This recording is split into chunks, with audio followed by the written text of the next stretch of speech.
వాళ్ళు పాఠ్యభాగ నేపథ్యం మీకు ఎంతసేపు చెప్పినా కదా, సొంత మాటలు చెప్పు. పాండవులలో మొదటి వాడైన ధర్మరాజు అడవిలో మార్కండేయ మహర్షి అనే మునిని కలుస్తాడు.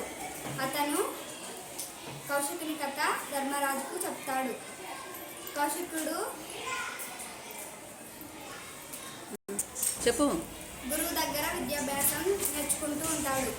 అతను విద్యాభ్యాసం అయిపోయిన తర్వాత కౌశికుని ముని, నీ విద్యాభ్యాసం అయిపోయింది, నువ్వు ఇంటికెళ్ళి నీ తల్లిదండ్రులను చూసుకో అని చెప్తాడు. కౌశికుని యొక్క గురువు చెప్తాడు. చెప్తే కౌశికుడు ఏమంటాడు? నేను ధర్మవ్యాసాలు తెలుసుకోవాలి అని,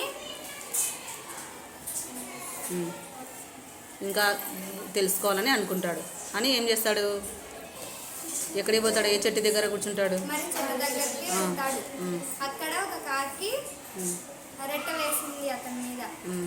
అప్పుడు అతనికి కోపం వచ్చి కాకిపై కోపంతో చూస్తాడు.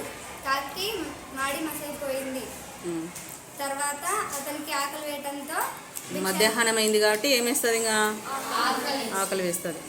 భిక్షాటనకై పోతాడు. అప్పుడు బెల్లు కొట్టినారా? ఒక ఆమె అదే సమయానికి ఏం చేస్తుంటుంది ఆమె?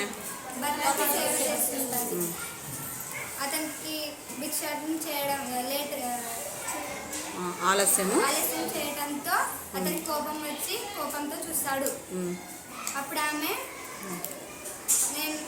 నువ్వు కోపంతో నేను మాడి మసేయడానికి నేనేం కాకిని కాదు అని అంటాడు.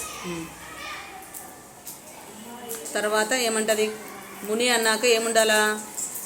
ముని అన్నాక ఎలా ఉండాలని చెప్తుంది? ఓర్పం సహనంతో శాంతియుతంగా ఉండాలని చెప్తారు కదా. నీకు ఇంకా అన్ని విషయాలు తెలుసుకోవాలంటే ఎక్కడికి పోమంటుంది? ఎవరున్నారు మిథిలా నగరంలో? ధర్మ వ్యాధుడు ఉన్నాడు. ఆయన దగ్గర పోయి తెలుసుకొని చెప్తారు కదా.